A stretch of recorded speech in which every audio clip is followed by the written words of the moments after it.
Galera, quer viver de dividendos? Hoje é dia 17 de setembro de 2017, nós estamos falando aqui da Alemanha. Eu estou aqui hoje com um convidado especial. Convidado, na verdade, não, que ele também é dono do canal, né? O seu Cadu aí embaixo, ele já já vai falar com vocês. Mas nós estamos começando aqui hoje um programa novo aqui na Pense Rico. É um programa de perguntas e respostas. A gente ainda não tem muito bem definido o nome. Vamos deixar aí até aberto as sugestões. Se alguém quiser mandar alguma sugestão aí no nosso fórum sobre o nome do programa, pode mandar lá, que a gente coloca em pauta também.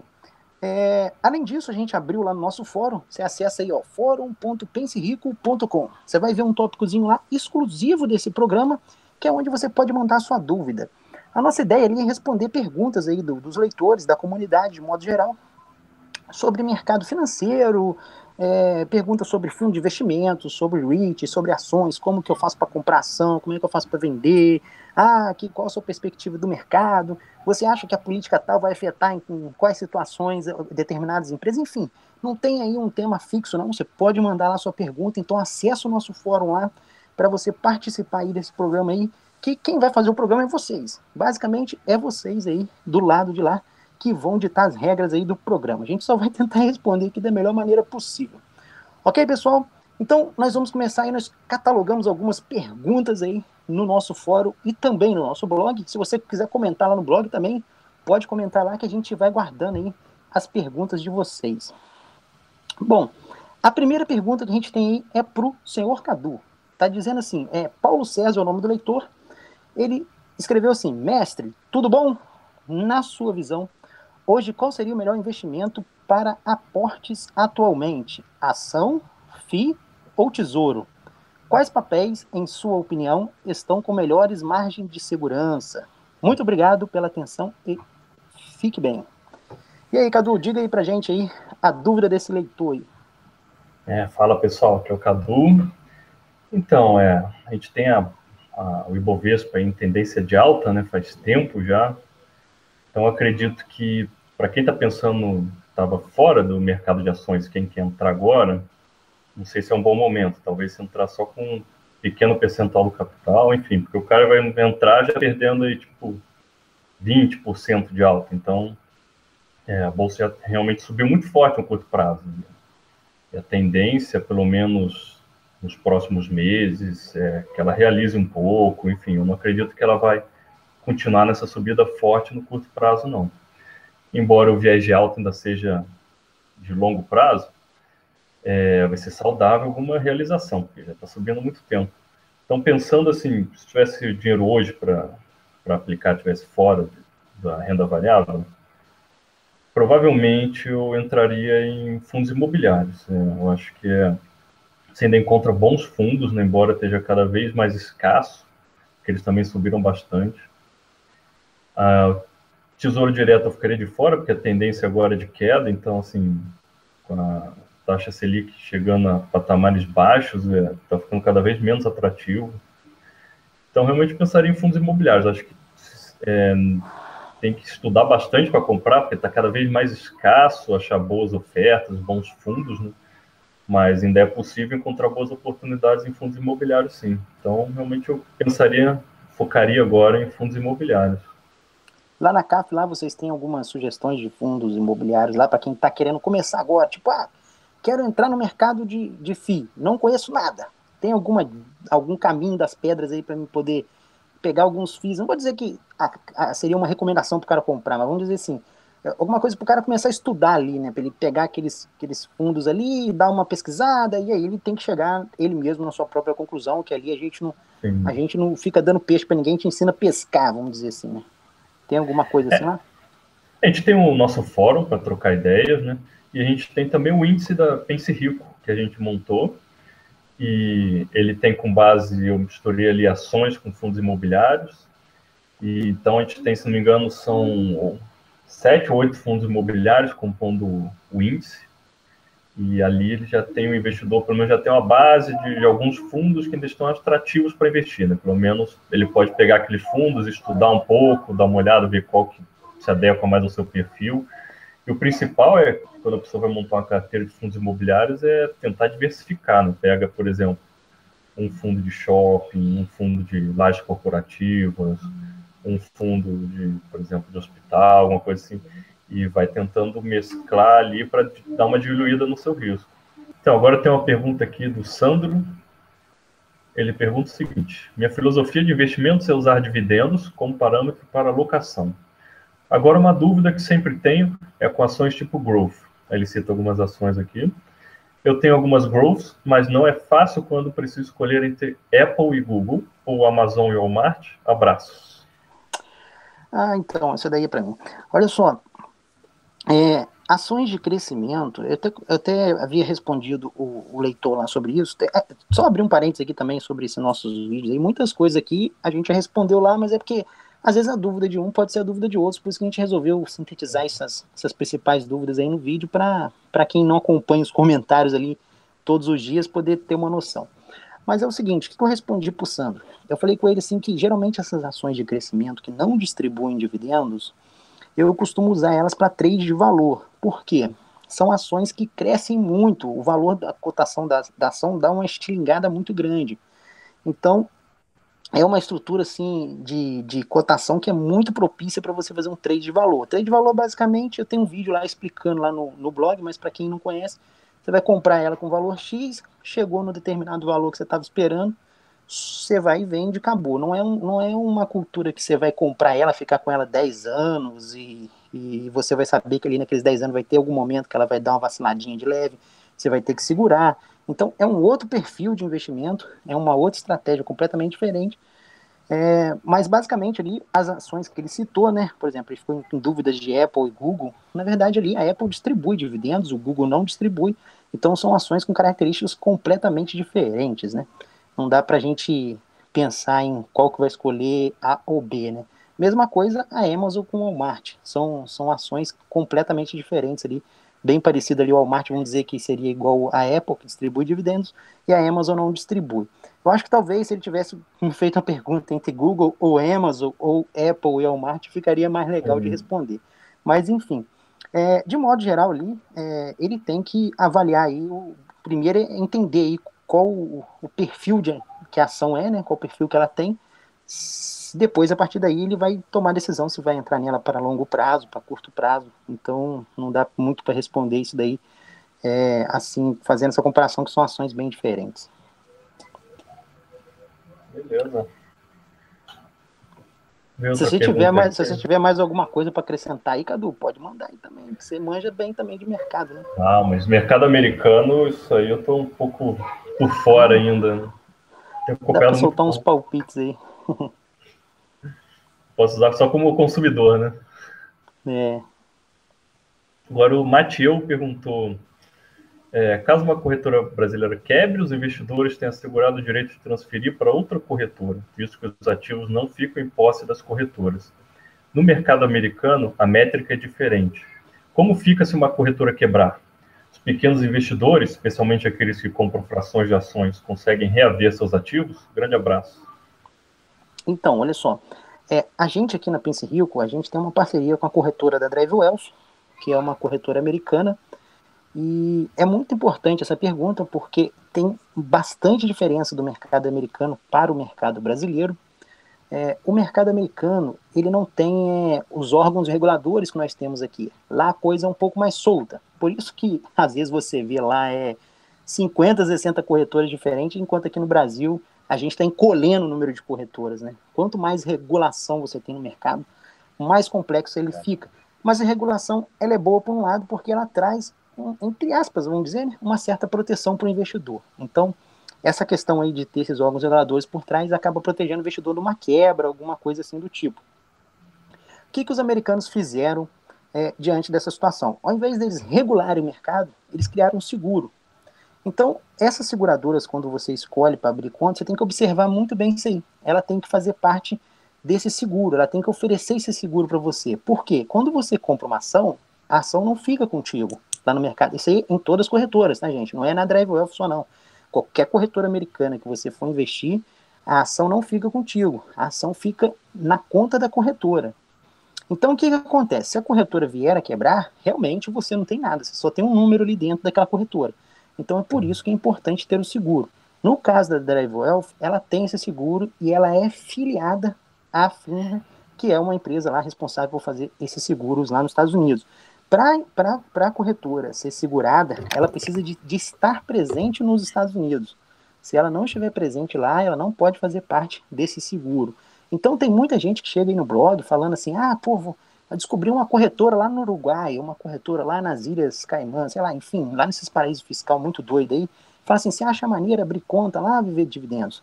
Eu sempre falo pro cara para não abrir. Se você for fazer alguma coisa assim de curto prazo, tipo, vou botar lá €1.000, $1.000 lá e vou comprar umas ações, brincar e depois vender. Aí beleza, pode até correr o risco. Mas, pô, se você tá colocando alguma coisa, pô, vou aposentar, tô colocando todas as minhas economias lá no mercado americano. Você vai colocar numa corretora que tá lá no Uruguai, não tem seguro, não tem nada, então é muito arriscado. Então tem que ficar atento aí. No caso aqui, a corretora que a gente orienta o pessoal aqui na Pense Rico, ela é segurada, então você pode ficar tranquilo. Temos um post lá no nosso blog explicando sobre isso. Inclusive, até na resposta dele eu também citei o post. Então, tem que ficar atento com esses detalhes aí, que é uma dúvida que sempre perguntam, mas é uma dúvida boa, porque o pessoal arruma bastante confusão com esse tipo de coisa. Sim, verdade. E cabe lembrar também que um dos riscos principalmente aqui quando você pega a América Latina, né, estão lidando com países basicamente socialistas, né? O Estado realmente invade muito as nossas vidas. Então, você assim, sempre tem que ter o pé atrás quando você vai investir em outros países aqui da América Latina com relação a isso. Porque a regra, assim, o Estado pode mudar a qualquer momento e, de repente, ferrar sua vida. Né? Então, por exemplo, diferente dos Estados Unidos, né? Lá não tem tanto esse risco de regulação, assim, de, tipo, pelo menos destruir o investidor ali. Né? Você pega aí, por exemplo, qual o histórico de quebras na economia que os Estados Unidos teve, assim, de calote, né? Quando eu falo quebra, a ponto de dar calote, né? Zero. Os Estados Unidos nunca deu calote em ninguém. Você pega países aqui na América Latina, você vê aí, Brasil, se não me engano, foram 5 ou 6 calotes já.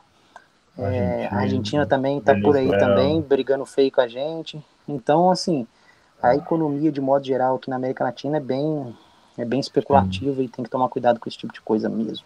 Verdade, né? Aqui, tem uma pergunta boa aqui do Cowboy.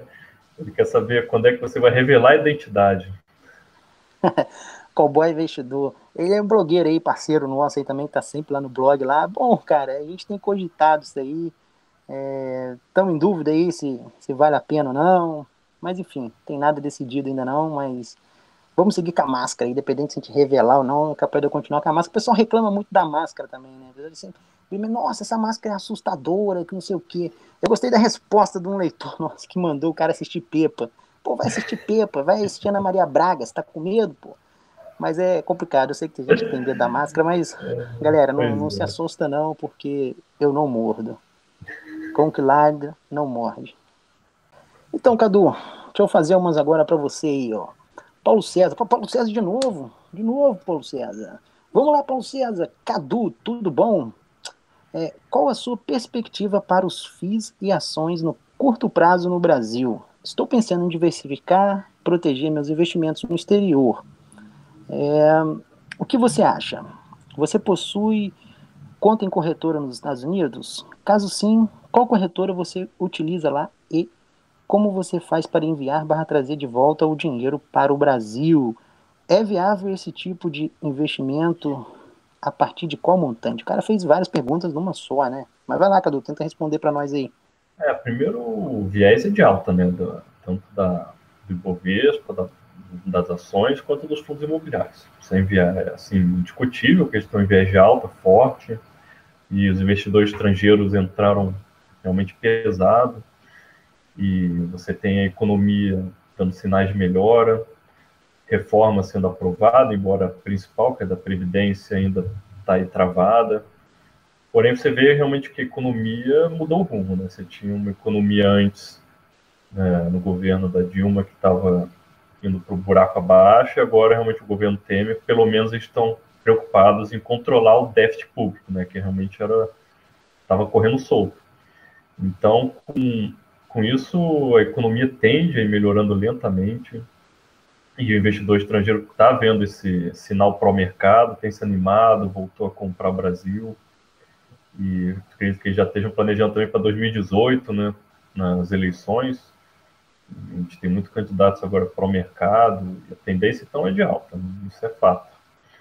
Agora, sobre a conta lá nos Estados Unidos, eu abri seguindo a orientação do Viver de Dividendos, né? Na época a gente ainda nem se conhecia, já acompanho o blog dele faz tempo, segui abrir lá na Drive Wealth e comecei a investir lá, usei a remessa online, que ele também indicou, e foi tudo muito tranquilo, bem simples mesmo, o legal da Drive Wealth é que o aplicativo deles é muito bom, né, para celular, que é algo que eu sinto falta aqui no Brasil, né?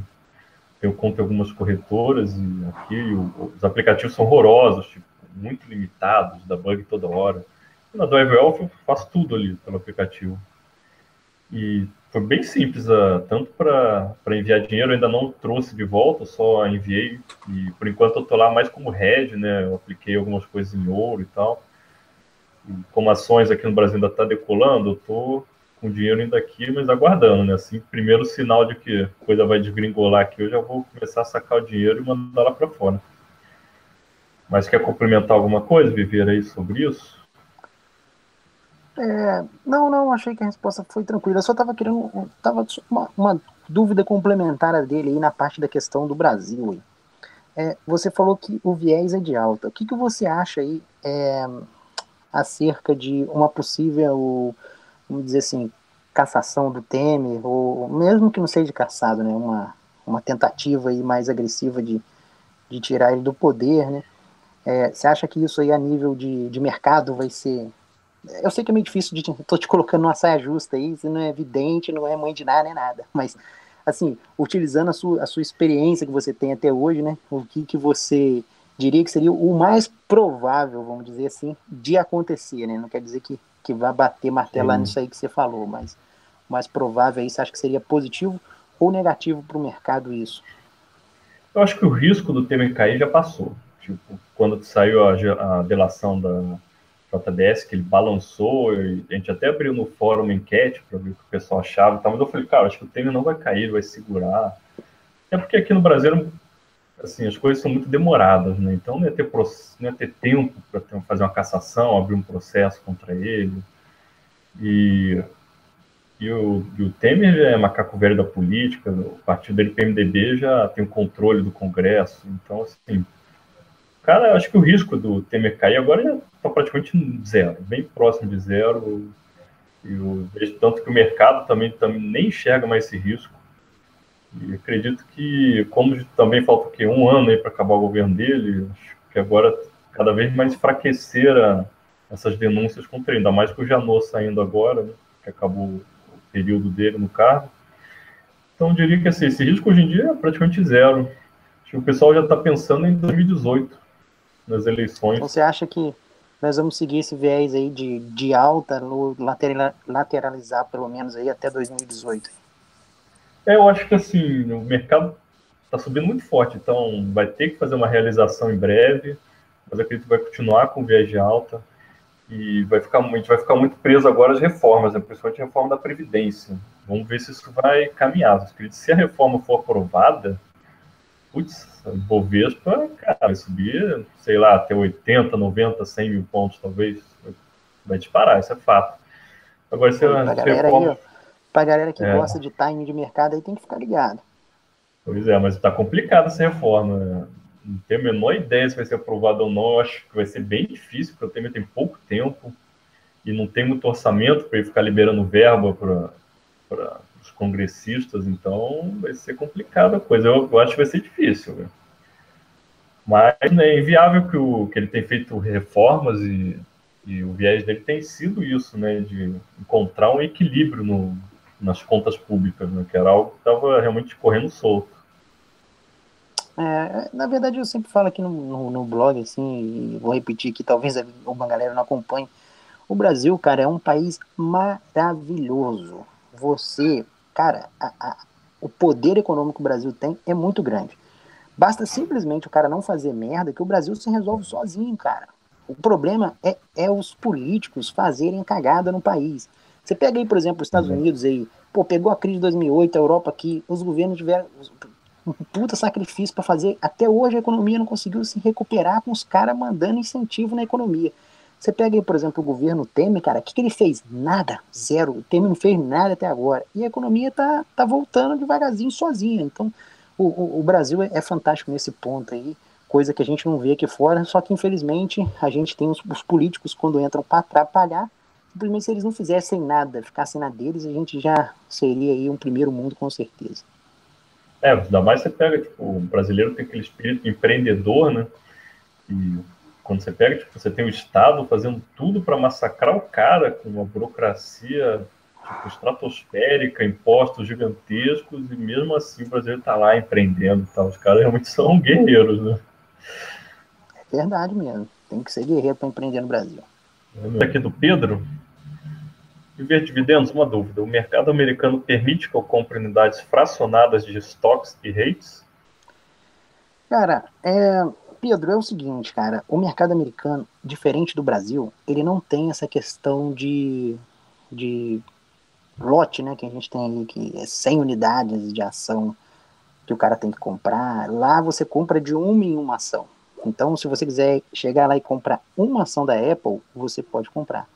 Ah, eu quero comprar uma ação da Disney. Você pode chegar lá e comprar uma ação da Disney, comprar 3 ações. Então, tipo assim, você não tem essa questão do lote aí no Brasil, que eu não sei para que. Na verdade, eu sei para que existe, né? Mas eu não sei para que eles estão com isso até hoje.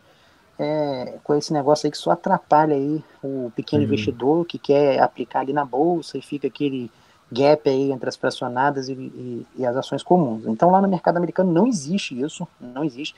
Agora, especialmente a Drive Wealth, que é a corretora que tem parceria aqui com a gente na Pense Rico. Se você ainda não tem conta lá na Drive Wealth, para esse vídeo aqui agora, vai lá abrir a sua continha na Drive Wealth, porque a corretora é fantástica. Olha o que a Drive Wealth fez para vocês entenderem. Você pega uma ação do Google, custa aí 960 e poucos dólares, mais ou menos. Isso dá o que hoje, mais ou menos, Cadu? Uns 3.500 reais? 3.500, é isso. Mais ou menos nessa faixa aí. Então, pô, é bem caro para o cara comprar uma única ação da Google, né? Então, o que a Davel fez? Ela permite você comprar ações fracionadas. Então, ela permite você comprar meia ação da Google, por exemplo. Você vai lá com R$ 1.500 e compra R$ 1.500 de ações da Google. O que acontece com isso? Quando você for comprando ali, aí de repente você conseguiu mais R$ 300 no outro mês, aí você vai comprando mais R$ 300. Quando você conseguir o valor de uma ação da Google, automaticamente você passa a ter direito a uma ação da Google. E você recebe os dividendos normais, por exemplo, você comprou meia ação, você vai receber metade dos dividendos que a Google paga. Você recebe tudo normal, tem os mesmos direitos de quem tem uma ação. A única coisa que você não vai ter direito é a voto. Voto lá no board lá de diretores, lá você não vai ter. Mas se bem que você tiver uma ação ou 10, não vai fazer diferença alguma pra gente, isso aí não impacta em nada a gente. Então é um recurso assim, muito bom que eles colocaram, que ajuda muito quem é pequeno investidor, principalmente a galera que não tem grandes quantias para poder mandar para lá. Então o cara sabe que pode investir no mercado americano mesmo enviando pouco dinheiro. A Verônica aqui perguntou: olá, Via Dividendos, boa tarde. Estou chegando agora, conheci seu blog pelo YouTube. E é claro, tenho um monte de dúvidas. Como faço para saber ao certo quais empresas têm sede nos Estados Unidos e ficar dentro deste tratado Brasil-Estados Unidos? Parabéns pelo blog, não tem igual, sensacional. Valeu, Verônica, pela moral aí.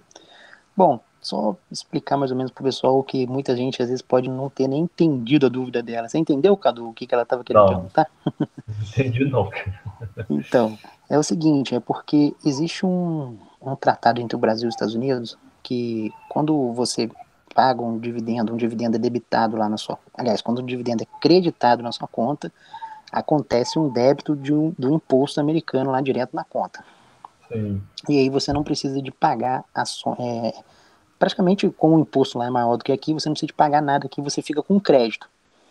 Então lá paga, se não me falha a memória, 30% de imposto de renda. Aqui a alíquota máxima é o quê? 29, 25, né? 20 do que? Sobre do imposto de renda. É 27,5, né? 27,5, acho que é isso mesmo. Aí você tem 2,5 de crédito por cada dividendo que você recebe. Então esses 2% e meio de crédito, você pode usar ele ao longo do ano com o que você quiser. Vou dar um exemplo para você. Imagina que você tem um imóvel alugado nos Estados Unidos. Você recebe aluguel lá desse imóvel, você teria que pagar imposto aqui no Brasil sobre esse aluguel. Se você tem ações de dividendos e você já paga aqueles 30%, esses 2% e meio você pode usar de crédito no imposto que você teria que pagar daquele imóvel que você alugou lá nos Estados Unidos. Só que esse crédito só funciona para imóveis no exterior, para investimento no exterior. Você não pode pegar esse crédito e usar em imposto que você tem devido de fontes oriundas aqui do Brasil, só do exterior. Então ela está me perguntando isso porque ela não quer investir em empresas que não estejam nos Estados Unidos. Só que, na verdade, se ela for pensar bem, e ela conseguir usar um pouco aí de uma estratégia aí de misturar um pouco de empresas americanas com empresas inglesas, ela pode otimizar aí mais a questão tributária dela. Por quê? Existe um tratado entre a Inglaterra e os Estados Unidos que a Inglaterra não paga, os americanos quando recebem dividendos da Inglaterra, eles não pagam imposto de renda sobre esses dividendos. Então, imagina que você vai lá e compra um HSBC, igual eu tinha na carteira. É um banco inglês. Então, ele pagava dividendo, caiu o dividendo na minha conta e vinha já isento de imposto. Acontece que, imagina que se eu tivesse só empresas inglesas na minha carteira, eu não ia pagar nada de imposto, eu ia ficar sempre isento lá nos Estados Unidos. Mas em compensação, eu teria que pagar os 27,5 aqui no Brasil, porque isso, por lei, independente se debita lá ou não, você tem que pagar os 27,5 aqui no Brasil. Então, eu acho que a dúvida dela era mais ou menos isso, evitar que ela pegue empresas só inglesas, né? Mas seria muito difícil, né, ela conseguir montar uma carteira 100% inglesa de empresas tops, né? Não vou dizer que é impossível não, mas dá para montar tranquilo, mas você teria que colocar uns cascalhos ali no meio. Mas se ela for esperta, ela pode combinar aí um pouco de empresas inglesas e ficar sem pagar dividendos para aquelas empresas ali, porque ela tem 2,5% de crédito sobre todos os dividendos que ela recebeu das empresas americanas. Basicamente é essa daí a dúvida dela. Então, não se preocupe com a sede da empresa, porque independente se ela estiver nos Estados Unidos ou fora, você sempre tem um crédito sobrando e dá para você pagar aqueles impostos ali praticamente sem precisar de ter que desembolsar nada. Não sei se ficou claro ou se eu compliquei mais ainda, né? Porque o assunto é meio complexo mesmo. Não, mas deu para entender, sim. Vamos lá, vou perguntar essa aqui que eu achei bacana do Holder. Estava lendo um artigo sobre hate, como já tinha dado uma olhada há um tempo atrás em Multi, vou ressuscitar esse post. Sempre tive dúvidas para analisar a Multiplan. Por ser uma empresa de locação diária, óbvio que eles desenvolvem novos projetos também, mas não teria que ser analisada mais como FI/rate do que como uma empresa como as demais? Então, boa pergunta essa dele. Boa. Eu queria até que você me ajudasse também a responder ela aí, principalmente na parte aí do Multi. É o seguinte, o Multi, ele é uma empresa, cara, não é um FII, então ele não tem umas certas benefícios fiscais que um FII teria, vamos dizer assim. Eu vejo que ele deveria ser analisado como uma empresa, porque ele tem ali um custo operacional muito maior do que um fundo de investimento. Ele tem diretores que tem que pagar lá bônus para o diretor, pagar salário para o CEO, tem CFO, tem uma série de estrutura ali empresarial em cima ali da empresa que acaba alavancando um pouco mais seus custos. Então, por isso que é importante você analisar o lucro dela também, não só o FFO que ela gera. Eu acho que talvez seria interessante você pegar ali o FFO para você ter uma noção, mas não se baseia muito nesse caso com ela não, porque ela é uma estrutura completamente diferente. Mas eu não sei se eu seria a melhor pessoa para dizer sobre isso, talvez o Cadu aí tenha algumas informações a mais aí, ou talvez até pense diferente de mim, né? Só para abrir um parênteses aqui, galera, assim, eu e o Cadu, a gente concorda em vários pontos, mas tem algumas situações que a gente diverge também, isso aí faz parte, né? Cada um tem seu estilo de investimento. Eu acho importante a gente saber respeitar isso daí de cada um, né? Às vezes colocar o seu ponto de vista e entender que o ponto de vista do outro também é válido, né? Ninguém é dono da verdade. Então, às vezes talvez eu esteja falando aqui, ele até fale, pô, não, eu acho que tem que ser olhado como FII, não sei o quê. Mas então diz aí pra gente aí, Cadu, se você tem alguma ideia disso aí, se é a mesma linha ou se você pensa de outra forma. Não, eu concordo. A Multiplan, ela é uma empresa assim, que tem, se não me engano, são 17 shopping centers que ela administra, no Brasil inteiro praticamente. E que ela tem, assim, ela é uma empresa muito voltada para crescimento. Né? Então, ela tem um caixa folgado e ela está sempre gerando capital e adquirindo novas unidades. Então, eu vejo ela muito mais como empresa de ações voltada para crescimento do que pensar em um FI, um rate, algo assim. Até porque você pega, é uma excelente empresa, né? O problema é que a cotação está muito alta.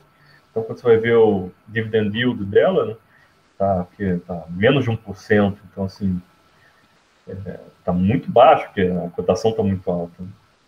Mas é uma Mas ela, empresa realmente. o payout dela é alto? Ela distribui boa parte dos dividendos? Como é que é? Olha, eu não me recordo de cabeça, se não me engano, está em torno de 40%. Tem até que checar isso, mas é por volta disso. É uma distribuição razoável.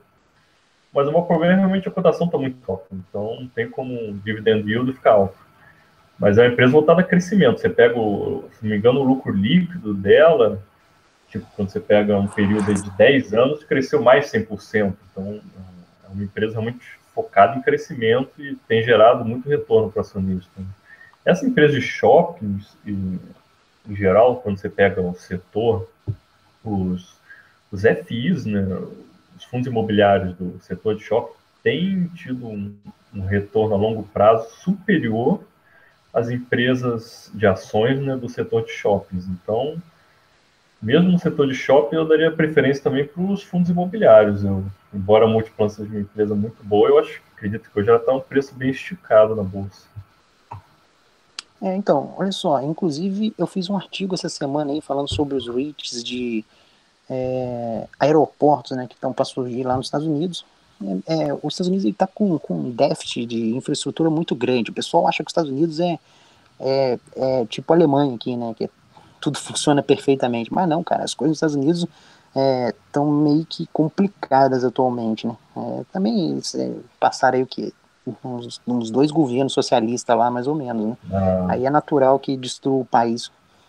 Então, a parte de Verdade. infraestrutura lá, até eu comentei, os próprios americanos lá, repórteres, estavam falando que está prestes a colapsar. E o governo não tem grana para poder fazer essas reformas aí de infraestrutura. O que ele está pensando em fazer, o Trump? Está pensando em abrir isso daí para iniciativa privada. Só que ao invés dele fazer o negócio das corrupções que a gente tem aqui, que foi feito, né, que só lavagem de dinheiro aí com dinheiro público, com essas obras públicas, ele está abrindo para os fundos de investimentos imobiliários americanos, né, que são os REITs, para eles poderem captar dinheiro na bolsa e investirem, reformarem os aeroportos, construírem novos aeroportos. Talvez deve surgir alguns FIIs de administração de portos, de administração de estrada. Tipo, imagina uma CCR aí, que a gente tem aqui, que é uma construtora focada em infraestrutura, né, atua em várias partes da infraestrutura. E isso me chama muita atenção porque eu particularmente gosto muito dos FIIs e dos REITs porque a estrutura deles é muito mais enxuta do que de uma empresa, né?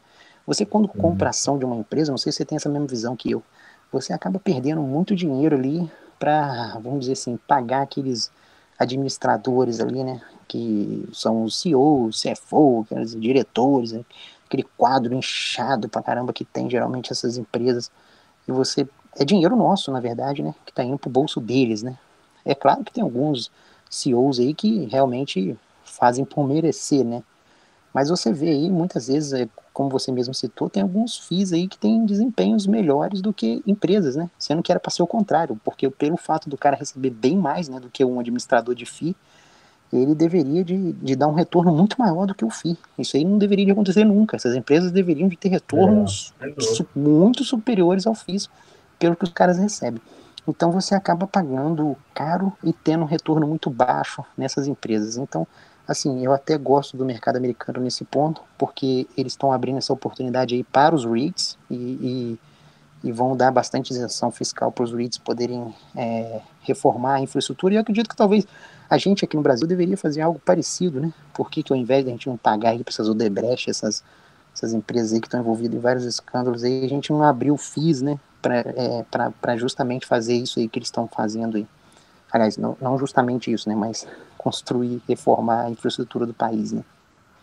Sim, é um método fácil, barato de captar dinheiro, né? Até porque o Estado está sem caixa, então, assim, quando você começa a abrir o mercado, só tende a melhorar realmente, trazer mais eficiência. E eu também sou muito a favor. O mercado, que aqui no Brasil, o mercado de fundo imobiliário ainda é muito pequeno, né? Tem muito espaço para crescer ainda. A gente só está agora abrindo a economia nossa, reabrindo, né? Vamos dizer assim. Então tem muito potencial aí pela frente, né? Eu acompanhei ali de perto a história dos REITs, né? E eles deram um boom muito grande no mercado americano quando eles puderam contrair dívida, né? Que a lei era mais ou menos no começo, era igual aqui no Brasil, né?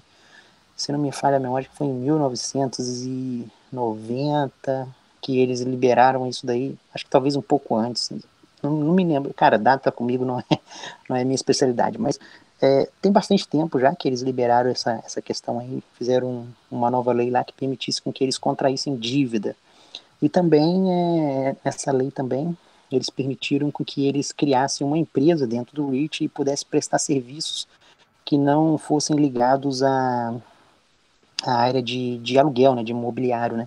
Porque, por exemplo, você imagina aí que o REIT tem um shopping, né, e ele aluga o shopping, mas ele quisesse fornecer algum serviço ali, sei lá, de reforma de loja, ou de repente alguma administração do shopping, ele não poderia fazer isso antes. E aí essa lei permitiu com que os REITs fizessem. Só que, porém, esse dinheiro que vem disso daí, dessas administrações, desses serviços à parte, aí, vamos dizer, ele é tributado, ele não tem isenção como é o caso dos imóveis. Porque assim como no Brasil, lá nos Estados Unidos, os rates também são isentos do aluguel, né? Não se paga, mas quando você distribui esse lucro, aí o investidor paga, isso aí não tem choro para ninguém. Mas aí no Brasil, a gente também não. Aliás, aí no Brasil ainda é mais favorável, porque além de você não pagar, do FII não pagar, não paga também quando o investidor recebe esse dividendo aí na carteira, né? É só se for o investidor tiver uma posição muito grande, acima de 10% do fundo, se não me engano. Aí ele é Isso, taxado. Ou então a pessoa jurídica exatamente. também é taxada. Lá nos Estados Unidos também tem uma parada dessa lei também, que o cara não pode ter tantos por cento do REIT também. Mas para o investidor pessoa física realmente é maravilhoso. Né? Então, o Brasil meio que deu uma copiada, né, nessa lei, nessa primeira lei que foi criada lá, criando os REITs, né, só que eu não sei por que cargas d'água eles já não pegaram nessa reforma também, já colocaram junto, porque seria fantástico aqui pra gente, daria um boom aí na questão dos FIIs, mas enfim, vamos rodar girar outra pergunta aí, senão a gente fica falando de FII aqui, tá, mano? O assunto é bom. O Roger Ferreira fez uma pergunta interessante. Ó. Como saber com que período os dividendos das empresas americanas são pagos? Show de bola o blog. Bom, valeu aí, Roger. É o seguinte, cara, de modo geral, boa parte das empresas lá pagam por trimestre, de 3 em 3 meses. Só que o trimestre lá é religioso mesmo, não é igual aqui no Brasil não, né? Que você pega algumas empresas aí e fala, vou pagar por trimestre. Você vai ver se recebeu um dividendo no ano daquela empresa. Sendo que era para ter pago 4 para você. Lá se a empresa paga por trimestre, todo trimestre vai cair para você certinho, sem falta nenhuma. Mas existem algumas empresas que pagam por ano, e pagam anual e pagam semi-anual. Por exemplo, a Disney, se não me falha a memória, ela paga 2 vezes no ano. Então, você tem que observar isso daí. Como que faz para você saber? A gente vai lançar aqui na Pense Rico uma plataforma que vai trazer essas informações das empresas americanas. Provavelmente, acredito que certamente essa informação deve estar lá. E aí você vai poder acompanhar aqui pela gente. Mas hoje você tem que entrar na página da empresa e puxar essa informação lá no histórico de dividendos que ela recebe. É um pouquinho mais trabalhoso, mas a gente vai estar com planos aí para facilitar bastante isso daí para vocês. Bom, agora vamos lá, a gente teve aí mais uma pergunta aí do Holder 92. O Holder perguntou lá no blog, mas eu queria que o Cadu respondesse aí para ele, porque o Cadu manja muito mais de FII do que eu. Cada dia o mercado americano nos surpreende. REIT de aeroporto, pá. Enfim, aí, no mercado Tupiniquim, até que apareceu um FII interessante de gestão ativa, que compra e vende imóveis, o MFI 11. Não é algo que me interesse, mas gostei. Bom, eu respondi para ele lá sobre o MFI 11, falei que eu não curtia muito o FII, mas eu não conhecia muito bem sobre ele também. Acredito que você possa adicionar alguns comentários mais importantes aí pro Holder 3292 aí. Ele é um fundo, eu já tenho carteira há algum tempo, é um fundo de alto risco, é um fundo de desenvolvimento. Então, assim, dentro de uma carteira bem diversificada, uma pequena posição, acho que vale a pena. Ele Ele faz o fez quê, uma... esse fundo? É desenvolvimento, ele está com diversos empreendimentos, ele tem jazidas de cemitérios que ele comprou, tem empreendimentos imobiliários, residenciais, se não me falha a memória, que ele também está entrando, ele está comprando participação, e a ideia dele é investir em projetos e para colher a semente lá no futuro, né?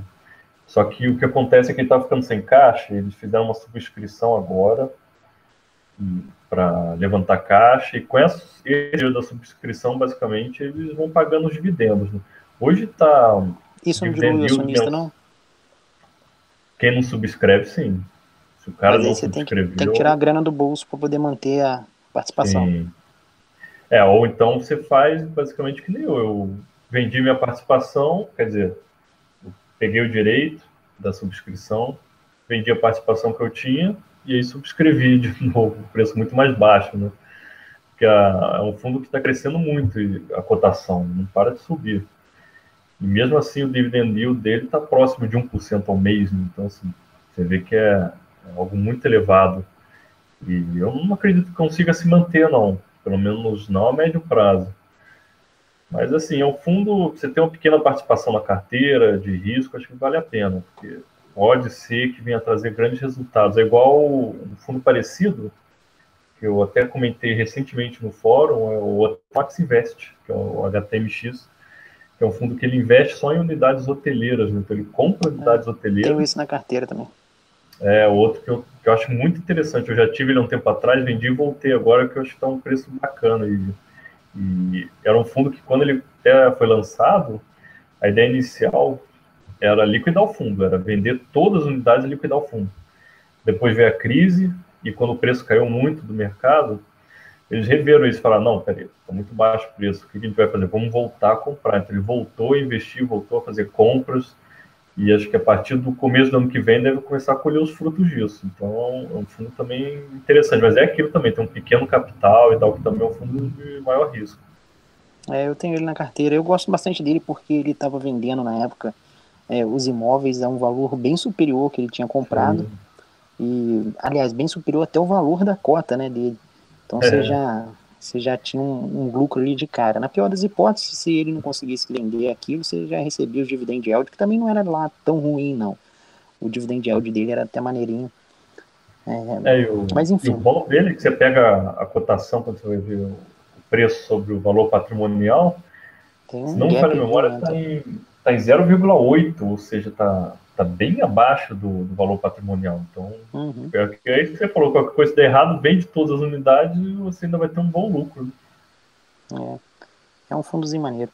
Então, de modo geral, aí, CMFI 11 você recomenda com bastante cautela, né? Mas vale a pena o cara Com o tentar pé dar umas. atrás, e eu sempre de olho ali, né, acompanhando de perto e tal, e uma pequena porcentagem. Se o cara tem, tipo, só 2 fundos imobiliários na carteira, não bota isso.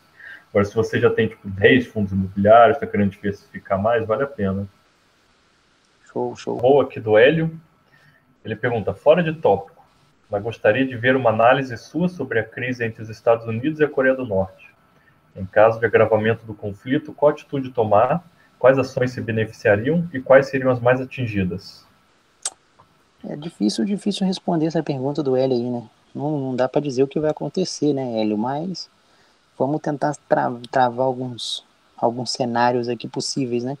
Primeiro passo, assim, a gente não apoia nenhuma guerra, né? Guerra é sempre ruim, né? Mas vamos partir do princípio que só olhando para o lado financeiro da coisa. Eu acredito ali que se a gente tiver ali um conflito entre os Estados Unidos e Coreia do Norte, a gente tem alguns cenários ali bem interessantes. A gente pode ter, por exemplo, a China se juntando com a Coreia do Norte de forma declarada, lutando contra os Estados Unidos. E a gente pode também ter um outro cenário que seria a China mandando tropas por baixo dos panos ali, igual eles fizeram com o Vietnã ali, e fazendo ali um apoio velado aí entre ela e os Estados Unidos. Eu não cogitaria a China não se envolvendo, porque eu acho que seria muito difícil dela não se envolver. E também cogitaria que seria muito difícil dela lutar contra a Coreia do Norte. Isso aí também vai ser bem complicado de acontecer. Mas vamos partir desses dois princípios aí. Se a gente trabalhar aí com essas duas variáveis, qualquer uma delas, quem vai sofrer mais aí com essa situação é a China, né? Porque a Coreia já não tem mais o que fazer. Os Estados Unidos está fazendo uma guerra longe do seu quintal, vamos dizer assim, né? Apesar de que os coreanos ali têm mísseis, bombas atômicas e tal, só se ele jogar uma bomba atômica assim, nos Estados Unidos, uma coisa desse tipo, e os Estados Unidos não conseguir interceptar o ataque, que aí sim seria catastrófico para a economia americana interna. Mas de modo geral, quem sofreria mais ali com essa situação seria a China. E aí a gente coloca aí algumas empresas aí que poderiam ser impactadas, principalmente aquelas empresas que têm participações no mercado chinês, né? Você pega, por exemplo, uma Apple da vida, né? Que tem uma participação grande ali de receita proveniente da China. Quando eu falo participação no mercado chinês, não é a empresa que tem fábrica lá na China, não. Não é isso. São empresas que têm receitas oriundas da China. Você pega, por exemplo, uma Gap, que vende roupas, né? E tem bastante lojas ali na China. Essa também seria bem impactada aí com isso. Ou talvez ali uma Diageo, que vende uísque, essas paradas, e também tem uma receita muito grande. Uma Starbucks, por exemplo, que também tem uma presença forte ali na China.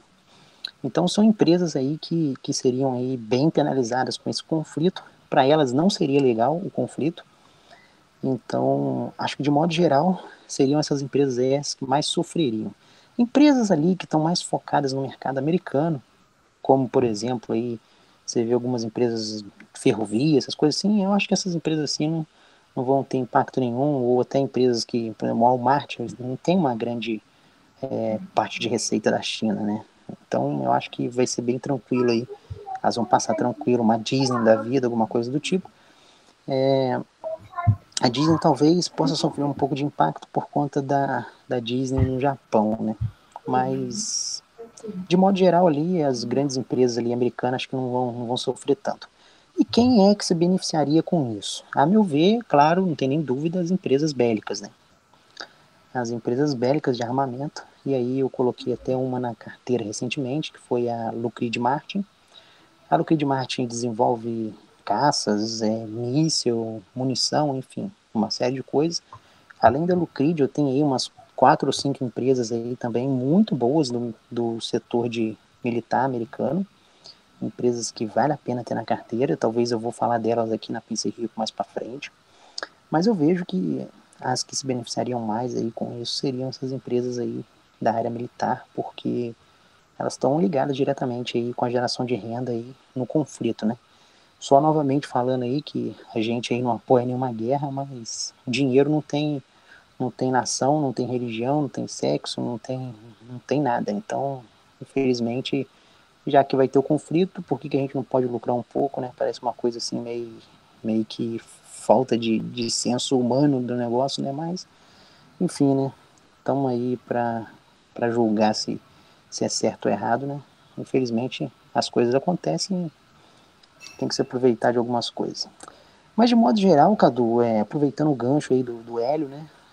O que você vê aí a nível de mercado brasileiro? Você acha que o Brasil aí seria impactado por esse conflito aí na Coreia do Norte? E se tem alguma empresa aí, né, no Brasil que se beneficiaria ou seriam prejudicadas, né, com esse mercado norte-coreano aí, com esse conflito norte-coreano entre os Estados Unidos e a Coreia do Norte? Eu não vejo assim o mercado brasileiro sendo afetado em nada. Você tem assim, em termos de exportação, o Brasil é ridículo o comércio que ele tem com a Coreia do Norte, né? Se não me engano, acho que é café, praticamente a única coisa que o Brasil exporta para lá, não importa quase nada. Então, assim, a relação entre os dois é ridícula. Só realmente se os Estados Unidos for afetado na guerra de alguma forma, por exemplo, se tacarem uma bomba lá, aí sim você pode ter empresas tipo Gerdau, Braskem, Vale, assim, sendo afetadas. Mas fora isso, é pouquíssimo provável que tenha alguma influência negativa ou positiva aqui no Brasil. Acho que para a gente tá bem relevante quanto a isso. Por exemplo, assim, a Vale, ela vende bastante minério de ferro para a China, né? Com a Sim. China entrando nesse conflito, precisaria de bastante ferro aí para produzir armas, né? Enfim, você acha que isso aí seria benéfico para eles ou talvez seria ruim porque, pô, como é que o minério vai chegar lá, né? Ela também Complica tem mais. uma das principais rivais da Vale, é a empresa chinesa lá já, então sim, você ter que Ponta Vale se beneficiaria disso. Mas eu também não boto muita fé nesse conflito, eu acho que a Coreia do Norte é tão relevante assim, em termos militares, né, que se os Estados Unidos resolver destruir, tipo, os caras praticamente apertam o botão, acabou o país inteiro. Né? Agora eu acho que o mais perigoso está realmente para o Japão, ou Coreia do Sul, né? São países vizinhos ali. A Coreia do Norte está fazendo um teste com míssil lá no Japão, que é no oceano e tal. Então, assim, esses caras estão mais perigosos ali. Cara, assim, você pega, por exemplo, como eu falei da China, né, cara? Eu também acho que a Coreia do Norte, pô, não tem nem condições de nem começar 2 dias um dia de conflito, os Estados Unidos É, eliminam o exército deles. Mas pode acontecer como aconteceu lá no Vietnã, né, cara? sim, Acho que da metade da guerra do Vietnã pra frente, eles não estavam lutando mais com vietnamita. Não tinha mais vietnamita nenhum, já tinha matado todos. verdade. Eles estavam lutando contra os chineses da metade da guerra pra frente. Então, o grande problema ali é a questão da China. E É, você vê como é que a China é espinha, né, cara? Olha só. O Trump tá tentando fechar um acordo com os chineses, né? Pra ver se os chineses dão um aval aí pros coreanos, né? Quem não garante aí que eles. Aliás, com certeza, né? Esses coreanos estão sendo financiados pelos chineses, né? Eles sim, promovem esses coreanos aí para esses norte-coreanos aí para arrumar confusão com os Estados Unidos. Aí os Estados Unidos fica acuado, sabe que não pode bater de frente por causa da China. Aí ele chega lá naqueles, nem sei se é ministro que fala na China, mas naqueles comunistas chineses lá, fala, pô, vou atacar os caras ali, dá para você me autorizar a fazer isso, né? Aí eles pegam e falam assim, pô, eu te autorizo sim, mas eu preciso que você reduza aí uma alíquota de importação minha aí, que tá me complicando minha vida, que você me cobra aí, sei lá, 30%, eu quero que você me isente dessa alíquota. Aí eu deixo você atacar os coreanos ali. Então, para a China é extremamente lucrativo essa guerra, né? Na verdade, verdade. não é essa guerra, né? É extremamente lucrativo esse clima de tensão aí, né? Para ela, eu Sim, acho que o conflito ocorrendo em si vai ser ruim. Mas esse clima aí para ela é muito bom, porque aí os Estados Unidos baixa aquele imposto ali para eles e eles continuam por baixo dos panos mandando dinheiro, porque os Estados Unidos vão conseguir comprovar como que eles não estão mandando mais grana para a Coreia e sustentando a Coreia. Então, é complicado, cara. Eu acho que o grande player aí é a China, que vai definir aí.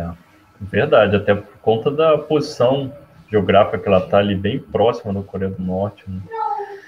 Então, realmente E você ainda tem a Rússia ainda ali, que ainda pode fazer um papel também, né, de secundário Exatamente. na guerra. Então, o pessoal realmente tende a brincar bastante com os Estados Unidos aí. Eu não sei se você está acompanhando as notícias aí, mas aqui na Europa aqui rolou uma tensão aí muito grande aí, porque a Rússia estava fazendo uns exercícios ali perto da Ucrânia, né, da Bielorrússia e tal. Então os europeus estavam bastante tensos aí, porque eles movimentaram uma tropa gigantesca ali para perto da Bielorrússia, lá um exercício militar que eles fazem lá. E gerou uma certa tensão aqui. Eu, sei lá, o mundo tá meio esquisito, né, Cadu? Tá um monte Tem de nego assim meio nervoso, né? O pessoal tá meio esquisito. Mas enfim, verdade. eu acho que deu pra gente aí responder bastante perguntas aí do pessoal. Se vocês tiverem aí mais alguma dúvida, se você assistiu a gente até aqui, né? Porque deve ter uma meia hora de vídeo ou mais aí, né? Se você assistiu a gente até aqui, é sinal de que você gostou, provavelmente. Então, se você tiver alguma dúvida e tal, pode postar lá no nosso fórum, a gente vai abrir um tópico lá para isso, né? Dúvidas. Já temos esse Isso. tópico lá, Cadu? Não, vou Ou criar vamos hoje. abrir? Vou criar Vai hoje. criar hoje lá, então. Show. Então, a gente vai criar um tópico lá. Se você quiser mandar alguma pergunta, pode ser qualquer assunto. Pode perguntar até qual o filme favorito do Cadu aí. Enfim, a gente responde aí qualquer coisa, mas de modo geral aí, assuntos mais ligados aí a investimento, a bolsa de valores. Também aqui no blog, se você quiser postar alguma coisa aqui nos comentários, seja desse vídeo ou até no YouTube aí mesmo, né? Então aí, espero que vocês tenham gostado. A gente vai tentar fazer esse programa aqui novamente, né? A gente vai coletando as perguntas aí, as dúvidas mais interessantes que a gente for respondendo aí durante os dias. Vamos tentar manter uma regularidade aí, assim que possível, Tem alguma consideração final aí, Cadu? Não, eu gostei bastante desse formato, acho que pode aproximar a gente, né? E até trocar ideia. Quanto mais a gente vai trocando ideia, a gente vai aprendendo mais, e o intuito é todo mundo realmente sair ganhando, né?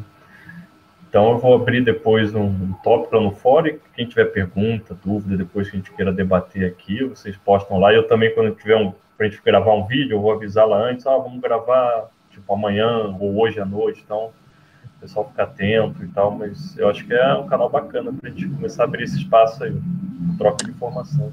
Exatamente. Por enquanto a gente vai fazer aí um hangout aí meio que, que offline, né? Vamos dizer assim, a gente vai gravar e publicar em seguida, mas depois a gente tá com ideia aí de repente bater uns bate-papos ao vivo aí do hangout e vamos ver se se alguém quiser participar, né? Algum blogueiro aí da nossa comunidade que quiser interagir com a gente aqui, manda mensagem aí com a gente aí, ou mesmo que você não seja blogueiro, né? Sou um leitor, mas eu queria trocar uma ideia com vocês. Pô, marca aí, Verdade. a gente se reúne, bate um papo aí, acho que é válido aí. Mesmo que não tenha um blog aí, quiser trocar uma ideia com a gente marca alguma coisa. Estamos abertos aí a sugestões. Não tem modelo definido, mas a gente vai montando o programa aí à medida que ele for evoluindo, né? Como diria a Dilma, né? A gente não tem meta, mas se a gente atingir a meta, a gente vai dobrar. Pode ter certeza. Que isso, Cadu, você está terrorizando os leitores, não lembra da Dilma não, que o pessoal vai dar até calafrio no pessoal lá, ó. Brincadeira. Mas é isso aí, cara. Vamos estocar vento enquanto isso. E a Dilma é foda. Não, eu recebi uma mensagem aí que. Depois eu vou até postar essa imagem lá no blog lá. Furacão Heavy, né? Como é que era o nome do furacão lá nos Estados Unidos? Foi Heavy, não foi? Não me lembro O o nome da Irma, outra, né? Irma, né? Irma, né? Aí Irma. falou, furacão Irma deu prejuízo de não sei quantos bilhões. Aí tinha embaixo assim, furacão Dilma, prejuízo 3 vezes maior do que não sei o quê. Falei, caraca, esse furacão Dilma aí é foda mesmo, ele se destrói mesmo. Verdade. Esse é fogo. Mas é isso aí então, galera. Então a gente vai ficando por aqui. Espero que vocês tenham gostado. Um abraço e até a próxima. Valeu, pessoal. Valeu, Um Cadu. abraço, galera. Valeu.